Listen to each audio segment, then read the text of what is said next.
First up, we're going to be reviewing Tennis Australia's wildcard choices for the 2021 Australian Open. Leading into the Australian Open, Tennis Australia get to give out 8 wildcards at their discretion. That means they can choose anyone they want based on whatever they want. It could be based on their results, it could be based on what they've done in the past, it could be based on what they think they're going to do in the future, it could be based on any reason. So let's get into it. Wildcards. First up, we've got Thanasi Kokkinakis, currently ranked 260, but has not played a match since September 2019. So that's due to glandular fever. Looks like he's come back from it now. He played a couple local UTR events at the end of last year where he pretty much cleaned up against all the other Aussies. So that would have helped secure his wildcard bid. Unfortunately for Thanasi, he's been burning years with injury and illness. So hopefully he can stay healthy this year. I think he's going to be a bit rusty, not having played matches on tour against top international competition, but he does know what it takes. He has done it in the past, so hopefully he can put himself back into that physical, mental, emotional state so that he can get those wins. Next up, we have Alex Bolt, currently ranked 172, played about 7 international events, including qualies in 2020, was able to scrape a win against Offner, who's ranked 159 in the first round of the qualies, somewhere in there.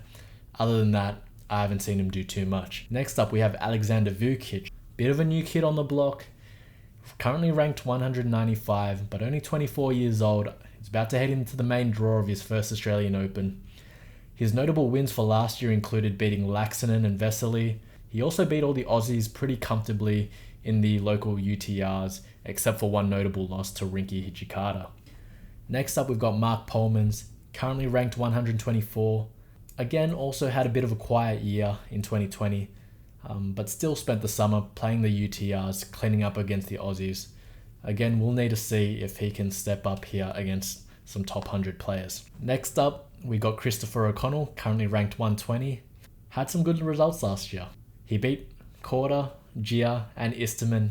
Even though Isterman's been on the decline, been a bit erratic with his results lately, I think that's a good win for him. Unfortunately for Christopher O'Connell, he's been injured since October.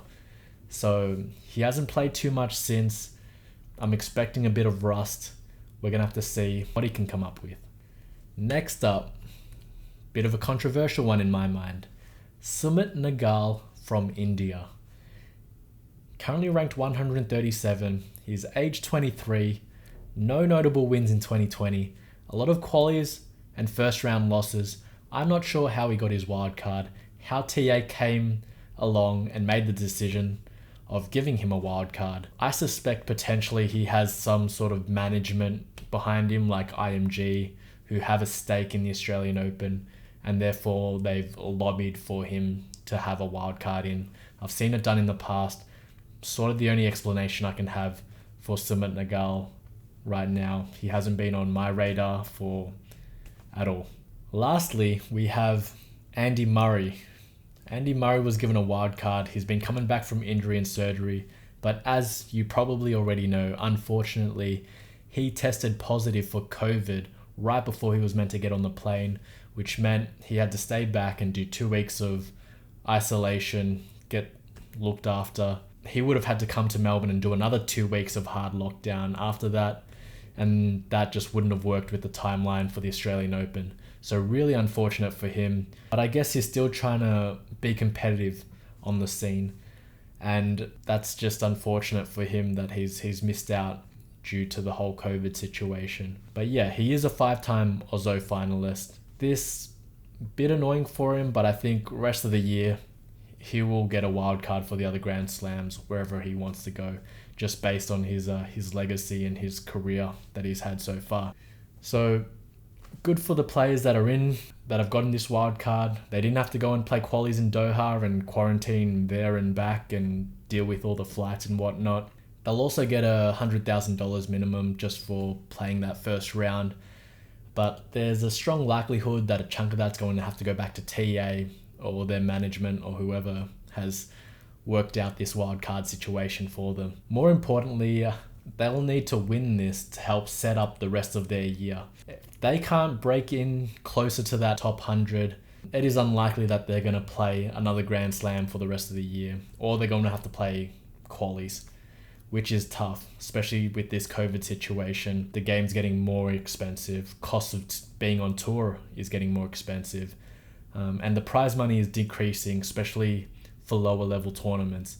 So what's more important than the money for them in this tournament will be trying to get through first, second, third round.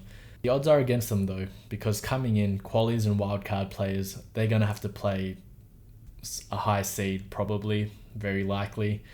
And that's just something that I don't see any of these players having had much experience with in the past year or so. If anything's in their favor, it's that these players have been in quarantine and locked up for a couple of weeks, although the top ones were in Adelaide and they got to train for 5 hours every day. It's going to be tough. I think they're going to have to step up and play some of the best tennis that they've played so far if they're going to get past that first round coming up into the Australian Open.